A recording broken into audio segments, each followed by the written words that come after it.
how to log in to Droidvpn account. So if you want to log into your Droidvpn account, then first of all open up a browser, any browser that you are comfortable with. And I'm here with Chrome browser. Simply go for the search bar and search for Droidvpn. And after searching, here you will have droidvpn.com on the first search. You can simply click on that. And then you can go for a login, which is here on the upper right. Click on that login.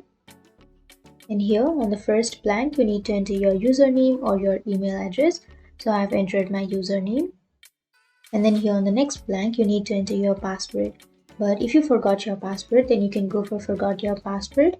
Click on forgot your password, and then you need to enter your email address, and you need to enter the letters or the code which you see here, and then click on send reset instructions so that you will receive some instructions to your email address to reset or recover your password.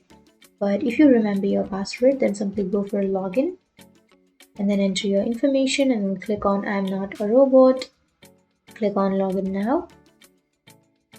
So that's it. That's how you log into your Droidvpn account. And if you have any questions, feel free to comment below. Thanks for watching.